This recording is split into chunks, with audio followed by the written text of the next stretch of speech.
Have you reflected on your actions? It looks like you didn't come home last night, but if you feel bad for what you said, then I want you to call me. I really hope you're adult enough to accept what you said was wrong. I'll forgive you if you swear to never say anything like that ever again. It did really humiliate me. I did come home last night. It was early in the morning, so I was considerate enough to not wake you up. I slept on the couch for an hour or two. What? You got inside? How? I thought I locked the door with the chain lock. Sorry I ruined your plans to spite me. I got in through the back door, how else? I forgot about that. But why would you come back and leave for work again without saying anything? Do you really not feel bad for saying what you did? You should be reflecting on your actions, not finding ways to avoid apologizing to me. I should be reflecting on my actions? Well, you're right. In some ways, it was wrong of me to be so critical of the dinners you make for me. I shouldn't complain, since it's better than not getting anything at all, and I do feel bad. But you have to meet me halfway here. You can't honestly think that I'm completely in the wrong, Natalie. Why should I? You're in the wrong. I've asked you so many times to stop doing that with the food, but you still do it. I had enough, so I complained, so sue me. You just want to complain about my cooking skills. Your cooking skills were fine until recently. I had nothing to complain about up until now. But one day, all of a sudden, you started putting blue cheese in everything. Every single dinner for the past few weeks has contained it in solid or dressing form. You can't seriously believe that I wouldn't complain about that, would you? It's not normal. Do you really think everything tastes good with blue cheese in it? If you don't like it, then don't eat it. Blue cheese is good for your health. It has high calcium content. That means that it's good for your bones. Don't complain when I'm only thinking about making a balanced diet for you. And you're just over-exaggerating. Of course I wouldn't put blue cheese and stuff if I didn't think it would taste good. The stew I made the other night tasted fine. That's a poor excuse. You were eating around the clumps. You clearly didn't want to eat it either. If it's so healthy, then you should be able to eat it with stew. And FYI, it's not balanced if it's in every meal. But because I made one complaint, you had to blow up, kick me out, and lock the door on me. Don't you think you overreacted yourself? I couldn't stand looking at your face anymore. What do you expect? I was hurt because you insulted me. Sometimes I need to have time to myself, too, you know. And after being so critical, you should have been a bit more understanding of that. So what? You didn't have to lock me out. If I didn't have my wallet, I wouldn't have been able to find a place to sleep. I would have happily spent the night on the couch if you had just told me you needed space. And I was only being honest about dinner because I've asked you to stop too many times. And I'm telling you, your brutal honesty is why I was so hurt. You're always complaining about my cooking. Go on and on about how this is wrong and that's no good, blah, blah, blah, blah, blah. If you hate eating the food I prepare for you that much, then why don't you leave and never come back? I don't have any complaints about your cooking. I love the food you make. Or the food you were making until you became so fond of blue cheese. I've told you over and over that I've had enough of it, but you still keep adding it to our dinners in some way. Do you remember when you put blue cheese on the curry you made a while ago? I told you I didn't like blue cheese. I don't think a lot of people do, so I thought you would understand. But you just keep putting it on our food. Then I guess that means that we don't have the same taste in food.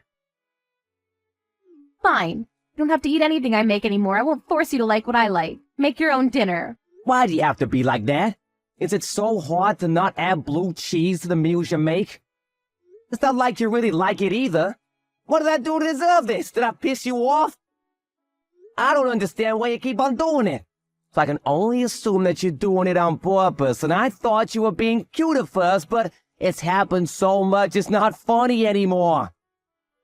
Is that so? Because I kicked you out of the house? That's part of it, but I have other reasons too. Well, I might have overdone it if I put the chain lock on the door, but to be honest, I was so annoyed that I forgot I even locked it and went to bed.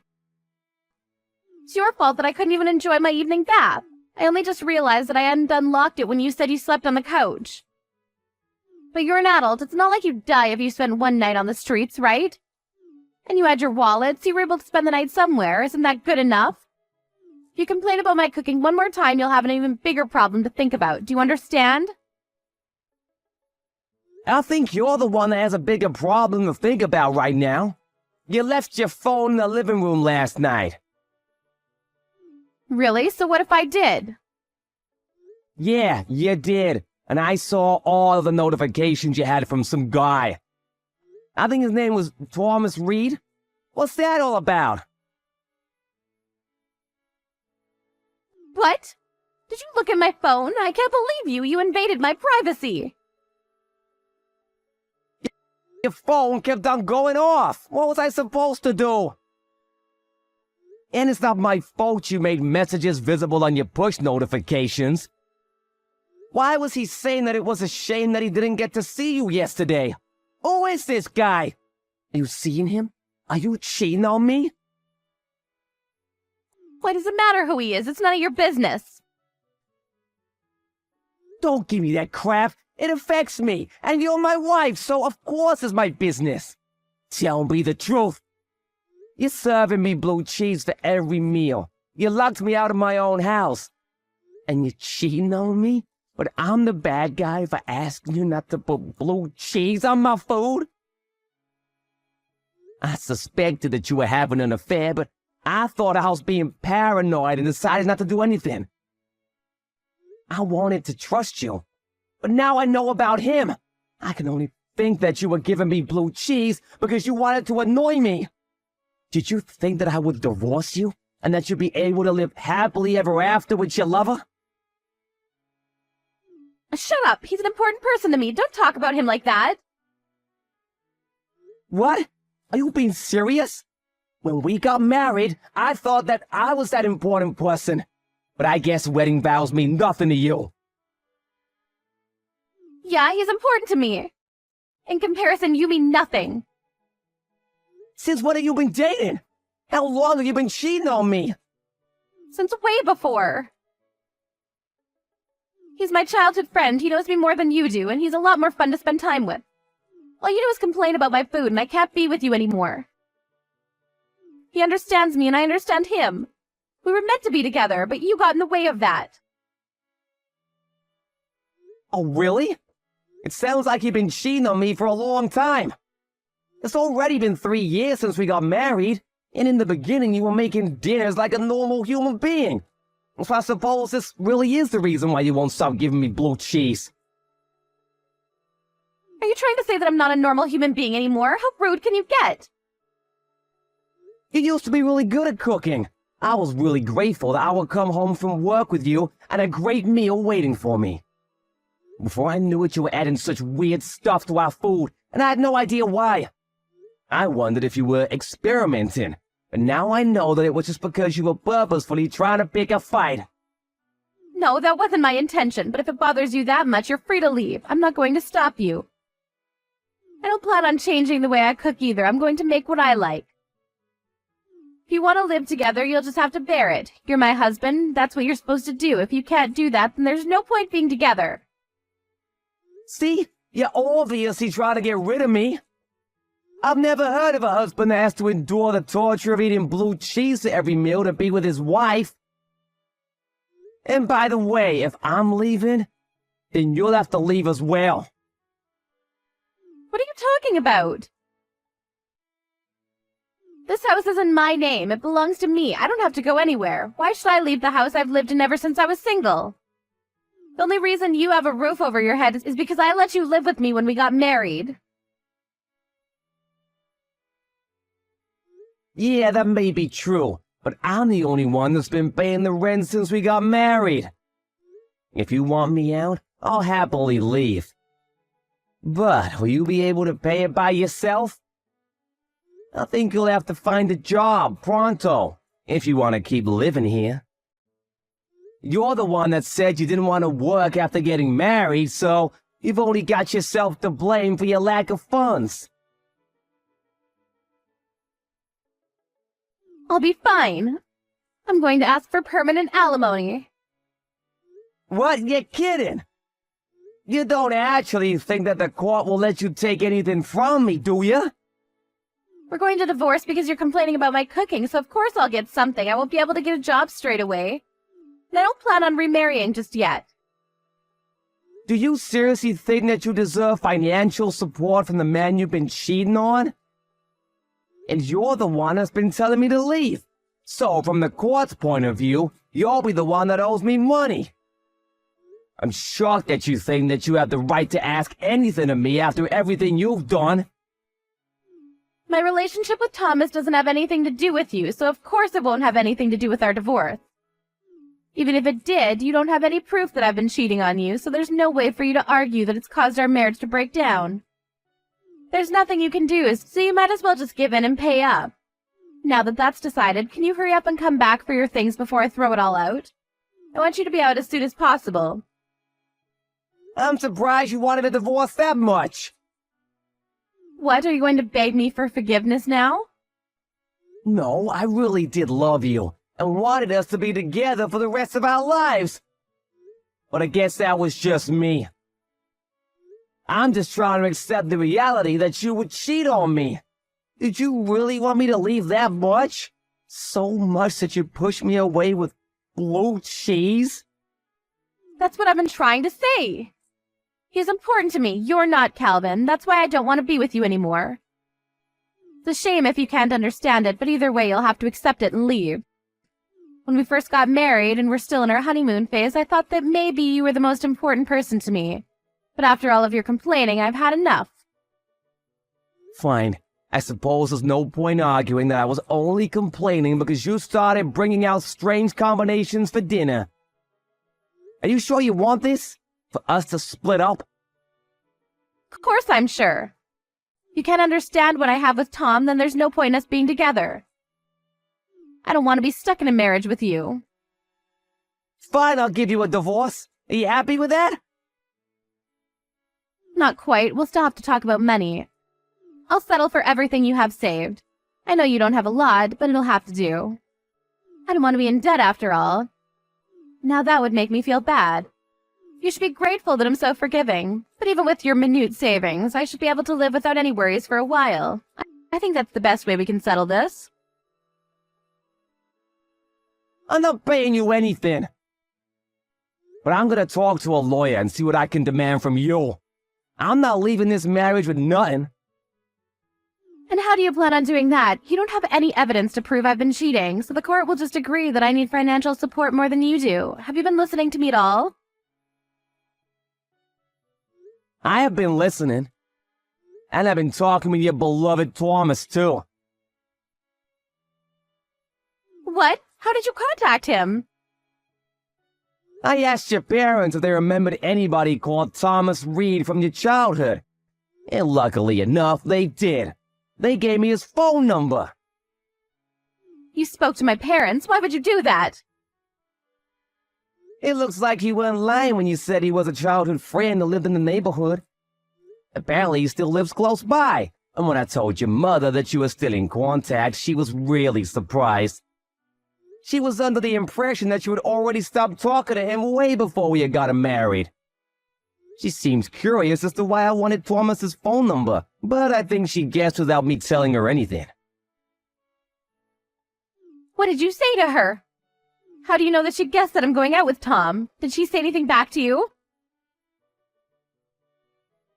I didn't mention you at all. I only asked for his number, but I think that was enough.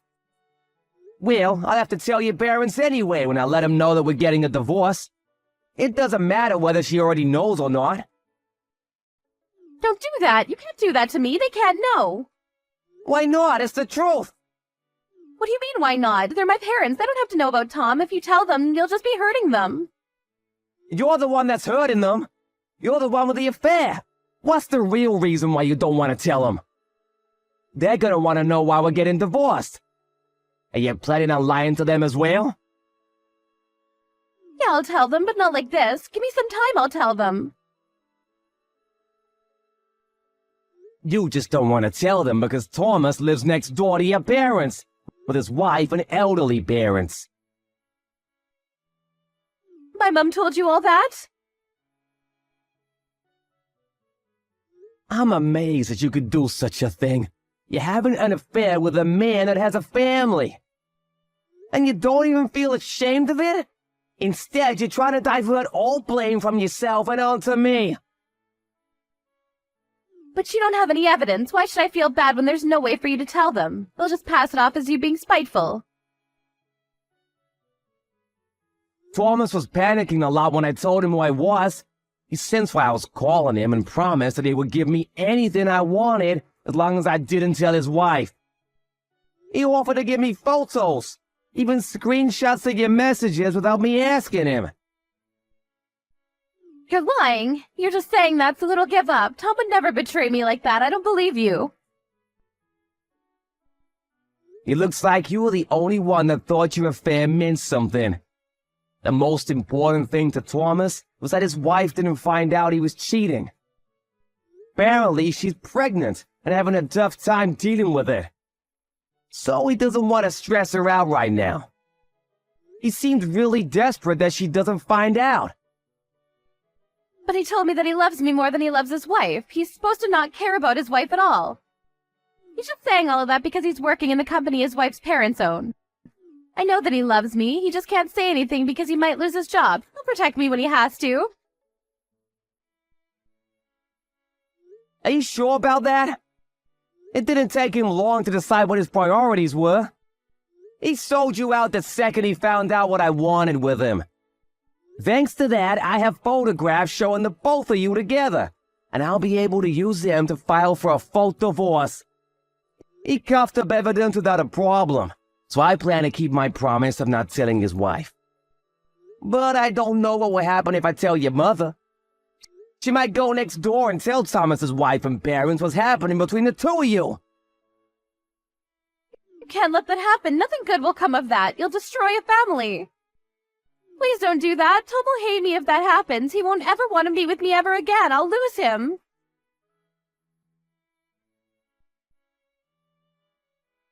Tom this, Tom that. Even in this situation, you're still only thinking about yourself and him. You don't have a thought to spare for the man you married. He won't even own up to what you've done. You're the ones that are destroying the lives of those around you. If you're gonna act like that, then I have no choice. I'm gonna demand that you don't get any alimony. You can leave my stuff as it is. I'll collect it another day. I'm not coming back today. I've already found a friend who'll let me stay on their couch for a few days until I find my own place. Wait, please.